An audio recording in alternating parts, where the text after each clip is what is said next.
Hey, voin chu MT15 BS6 version 2 kha hey Thianpa Larea lo la thara nga han test drive velenga la thar khop me number poi AC lo kai vele to a chuanin amala matang hian engine le re teng MT tei chu anal reuh teu to khop me he te hi USB fork thap to a chuan ama hi Bluetooth vel kha om to bok ani aspects chu an soi chiang thonga description lama khang an da bok anga tuna hei model Tyre E20 khani ta ni anei tu pa hian hei test drive phal hlo me ang khal ve sinanga i total game te hi lo la tlan tlem me kha start up ania avai hian 3.4 km hi lo tlan to a tlan nem hi katikop mai ge jon thama sa ni moi la kha tun tha ani sok em tun tha chu bo tha ti lam chu ti chuan hei ni tin hakal na amang ve ma se chu thi sung chuan 3.4 km chi la tla ani a tip vel hi ani la Bluetooth kha chu wai connect ka khan khu average speed ania atlan chak thei khop me 14 km/h in lo tlan thin ni average speed chuan khu TCS ti khu om zia tak ka helawa nakina an soi fiat hei tura ngai la odo chip 1 khu average liter per 100 ani le lo kan soi su leng po chu ni se tai ma khang kan dang hei hi ti hian an khal chuk sinang tuna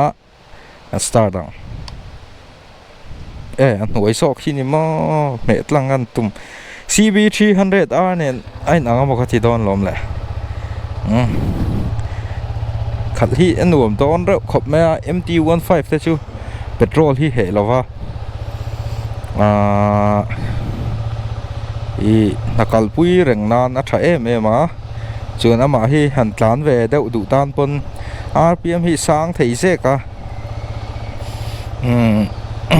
a tlan pui thei viu bok ani ama hi nei ketania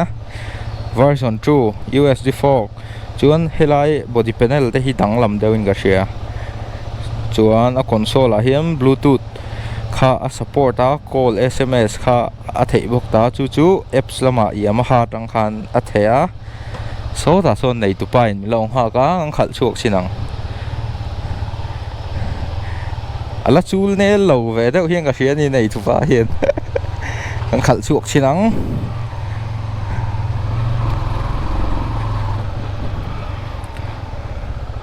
$150 ani a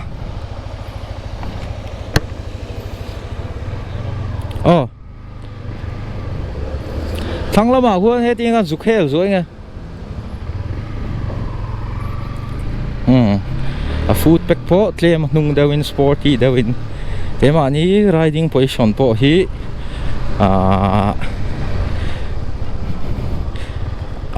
racing daw ni ka soi thiam lo ke nung daw ka va bo daw khan ka oma tuna ka position hi VVA ni bok ta khat anuam hle a anh thà dầu bao gồm 150 à chú anh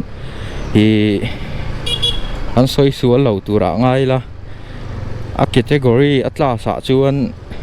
chắc bé tí là anh soi xuống lồng rồi 150cc category à chú anh motor anh vẫn tắm vậy thì detail review chú bu muốn thấy han anh ấy to à channel là mà han anh thấy a video hay a feeling si anh ấy anh tí cái chuyện về chắc vàng sim sim mình cái chuyện pa ta anh test drive về đó thì á thằng cuốn thui lâu à thì so lại in rin na so gần theng á gần lết leng hay gear thì té in atla an det thei ni petrol hi he lo khopa tiang hi chu nakal nan te le ri vak lo phei chuan a tha em ani ngen tran anga pot du rau eu khop me a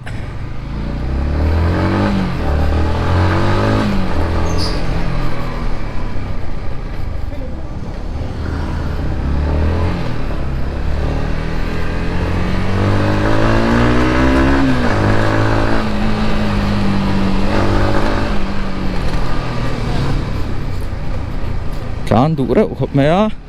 ma se soi le soi nu 150 ani a 300cc te ne chu ang thei lo hrim ma se 150 ta sa na chuan atluk hi om ngem o ka ti ni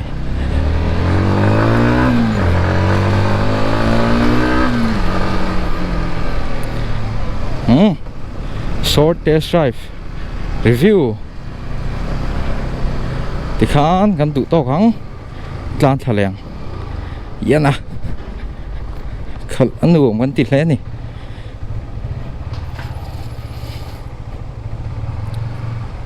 si thei te po sang ve reu azia hle ni kha short test drive review ani thì khan anal teu hle ni view po riding position po hi khomo in tlan ve deuh teng ti o mang hian kan position hi oma si reuh hle ni chuan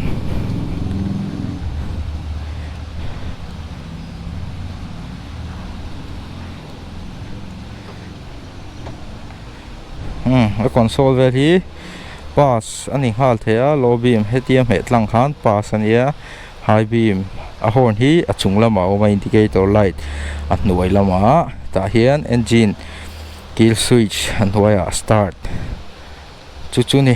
cha bi om na hi a tenkia oma in ang vek chuan USD4 ka hmang to V2 ho chu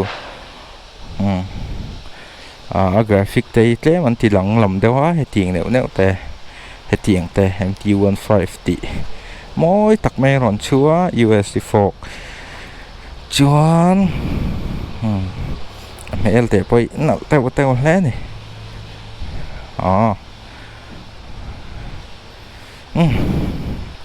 ti chin kha du to krila e ka channel lo clear tu song te in lo clear vang kalom em a chuan thei hi lo tu like subscribe comment kha mi lo ti sak ram tu ka ngen cheu ni ti khan short test drive review ni pa formin a feelings kha kan riat ve du wang hrim wangin kan siam le nia tire profile hi en le suai taila MRF ref G1 na mi man hi radial amanga ref G nge ka mu thei lo ref G5 nge S ani hi chuan tire size atnunga 140 17 R17 radial chuan ma hian MRF nylon grip zipper FX1 amanga chuan a size hi 110 ni phaim yana 100 ni hi 180 17 mang ta ni ai in sak lai hi chu kha an review thei tok ni se kalom me clear tu zong subscriber te zong in sa fine peace shalom bye